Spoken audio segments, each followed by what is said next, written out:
Hello दोस्तों, स्वागत है आपका हमारे YouTube channel life and life में। हमेशा कुछ खास वीडियो आपके लिए लाते हैं। आज भी हम आपके लिए कुछ खास वीडियो लाए हैं। वीडियो स्टार्ट करेंगे उससे पहले आपसे एक छोटी सी रिक्वेस्ट है। अगर आप हमारे चैनल पर नए हैं तो हमारे चैनल को लाइक कीजिए, चैनल को सब्सक्राइब कीजिए, इस वीडियो को ज़्यादा से ज़्यादा आप लोग शेयर कीजिए। चलिए वीडियो स्टार्ट करेंगे और जानते हैं। आज हम आपसे बात करेंगे, आपको वीडियो दिखाएंगे कि तिरहुत रेलवे उत्तर बिहार की हम आज जानकारी आपको देंगे। आपको वीडियो दिखाएंगे, इसका इतिहास बताएंगे और जानकारी देंगे इस वीडियो में। तो बने रहिए हमारे वीडियो के साथ। बिहार में रेलवे के इतिहास की जब चर्चा होती है तो 17 अप्रैल की तारीख बेहद खास बन जाती है। 16 अप्रैल 1853 को भारत में पहली ट्रेन चलने के महज 20 वर्षों बाद 17 अप्रैल 1874 को उत्तर बिहार की ज़मीन पर पहली ट्रेन चली थी। दरभंगा बिहार में रेलवे के इतिहास की जब चर्चा होती है तो 17 अप्रैल की तारीख बेहद खास बन जाती है। 16 अप्रैल 1853 को भारत में पहली ट्रेन चलने के महज 20 वर्षों बाद 17 अप्रैल 1874 को उत्तर बिहार की ज़मीन पर तिरहुत स्टेट रेलवे की पहली ट्रेन वाजिदपुर से दरभंगा के लिए रवाना हुई थी। इस घटना के आज लगभग 150 साल पूरा हो चुके हैं। इस इलाके में रेल विकास बेहद आज भी धीमा है। 1934 के भूकंप के बाद क्षतिग्रस्त हुई कई रेल खंडों पर आज भी फिर से ट्रेनों का परिचालन का लोगों का इंतजार कर ही रहे हैं। लक्ष्मेश्वर सिंह ने की थी तिरहुत स्टेट रेलवे की स्थापना। 1853 में तिरहुत सरकार महाराजा लक्ष्मेश्वर सिंह ने तिरहुत स्टेट रेलवे की स्थापना की। यह वो कालखंड था जब बंगाल में भीषण अकाल पड़ा था और तिरहुत से अनाज जल्द से जल्द बंगाल राहत के लिए भेजना था। समय बेहद कम था, इसलिए काम दिन रात किया गया। तिरहुत से बंगाल तक खाद्यान्न और पशु चारा पहुँचाने के लिए वाजिदपुर और दरभंगा के बीच 51 किलोमीटर लाइन का निर्माण मात्र 60 दिन में किया गया। इसी रेल लाइन पर पहली बार रेलगाड़ी राहत सामग्री लेने दरभंगा तक आई थी। इसके बाद यह रेल लाइन इस अविकसित क्षेत्र में मुख्य साधन बनी परिवहन का। इंजन का नाम बता दें आपको, लॉर्ड लॉरेंस। 1874 में खींची थी पहली ट्रेन। तिरहुत रेलवे की पहली ट्रेन में जो इंजन लगा था उसका नाम लॉर्ड लॉरेंस है। यह इंजन 1874 में पहली ट्रेन खींची थी। इस इंजन में पहली बार दरभंगा तक राहत सामग्री लेने ट्रेन पहुंची थी। इस इंजन को लंदन से समुद्र के जरिए बड़ी नाव से कलकत्ता लाया गया था। तिरहुत रेलवे की कई वर्षों तक सेवा देने के बाद आज गोरखपुर जोनल कार्यालय में इसे संग्रहित कर रखा गया है। वैसे रेलवे के कई इंजन को संग्रहित कर अपने इतिहास को बचाने का काम किया है। तिरहुत में बिछी थी भारत में सबसे अधिक रेलवे की पटरियाँ।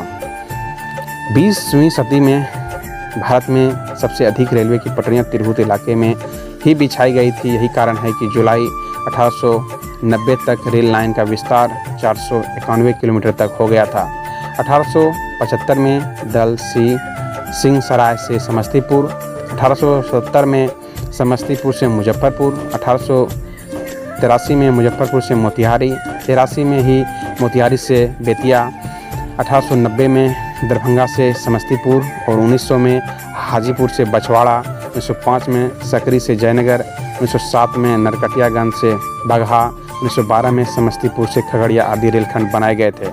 अवध तिरहुत रेलवे की ऐसी पड़ी थी नींव। 1886 में अवध के नवाब अकरम हुसैन और दरभंगा के राजा लक्ष्मेश्वर सिंह दोनों ही शाही परिषद के सदस्य चुने गए।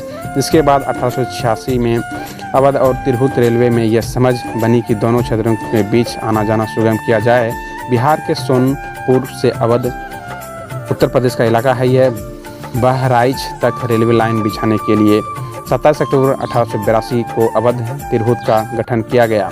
1896 में बंगाल और नॉर्थ वेस्टर्न रेलवे के बीच हुए एक करार के बाद बंगाल और नॉर्थ वेस्टर्न रेलवे के अवध तिरहुत रेलवे के कामकाज को अपने हाथ में ले लिया। 14 अप्रैल 1952 को दिल्ली में तत्कालीन प्रधानमंत्री पंडित जवाहरलाल नेहरू के अवध तिरहुत रेलवे, बम्बई, बड़ौदा असम रेलवे और सेंट्रल इंडिया रेलवे के फतेहगढ़ को मिलाकर पूर्वोत्तर रेलवे नाम से उद्घाटन किया। तीसरे दर्जे में सबसे पहले दी थी पंखे और शौचालय की सुविधा। इतिहासकार तेजकार बताते हैं कि दिलचस्प इतिहास बताते हुए कहते हैं कि महात्मा गांधी हमेशा तीसरे दर्जे में ही यात्रा करते थे। तिरहुत रेलवे पहली ऐसी कंपनी थी जिसने 3rd क्लास या तीसरे दर्जे में शौचालय और पंखे की सुविधा दी थी। दरअसल गांधी जी जब तिरहुत रेलवे के पैसेंजर बनने वाले थे और यह तय था कि वो तीसरे दर्जे से ही यात्रा करेंगे, ऐसे में दरभंगा महाराज रामेश्वर सिंह ने रेलवे को पत्र लिखा और शौचालय की सुविधा होनी चाहिए ऐसे उन्होंने कहा है, जिसके बाद तीसरे दर्जे में शौचालय बना, जिसे गांधी जी के साथ साथ जनता ने भी इस्तेमाल किया। बाद में तीसरे दर्जे में पंखे भी लगे, यानी तिरहुत रेलवे ऐसा रेलवे था जो बेहद कम टिकट दरों पर जनता को बेहद सुविधाएं देती थी। तिरहुत रेलवे का परिचालन जब शुरू हुआ तब गंगा नदी पर पुल नहीं बना था, जिसके चलते यात्रियों को नदी के एक छोर से दूसरे छोर पर जाने के लिए स्टीमर सेवा उपलब्ध कराई गई। तिरहुत रेलवे के पास 1881-82 में 4 स्टीमर थे, जिसमें से 2 पैडल स्टीमर इंगल और बाढ़ थे, जबकि 2 क्रू स्टीमर फ्लोकस और सिल्फ थे। ये स्टीमर बाढ़ सुल्तानपुर घाट के बीच और मोकामा सिमरिया घाट के बीच चलते थे। गंगा पर कई पुल न होने की वजह से लोग स्टीमर पर बैठकर आते थे। 1934 के भूकंप ने रेलवे नेटवर्क को तहस-नहस कर दिया था। विनाशकारी भूकंप ने रेलवे नेटवर्क को तहस-नहस कर दिया। तिरहुत रेलवे की ओर से बिछी रेल पटरियों को काफ़ी नुकसान पहुंचाया, खासकर दरभंगा सहरसा लाइन जो तिरहुत इलाके की जीवन रेखा कही जाती थी और इसी ने पूरे तिरहुत को जोड़ रखा था। तिरहुत रेलवे की पटरियां जो 1934 के भूकंप में नष्ट हुई, इसमें से कुछ दोबारा बनी ही नहीं। नतीजा यह इसका इलाका वर्षों तक रेल मानचित्र में 2 भागों में बंट गया। इस दौरान बेटी रोटी के संबंध से ले रोजी रोटी, रोजगार, व्यापार, आवागमन सब कुछ बर्बाद हो गया। आज हालात यह है कि हमारे इतिहासकार परंपरा तो नष्ट हुए ही, महाराज लक्ष्मेश्वर सिंह ने जो रेलवे का जनपक्षीय मॉडल अपनाया, सरकार अगर उसका अनुश्रवण कर ले तो आम लोगों को काफ़ी फ़ायदा मिलेगा। तो कैसा लगा आज का हमारा वीडियो, आप हमें कमेंट के माध्यम से बताइए।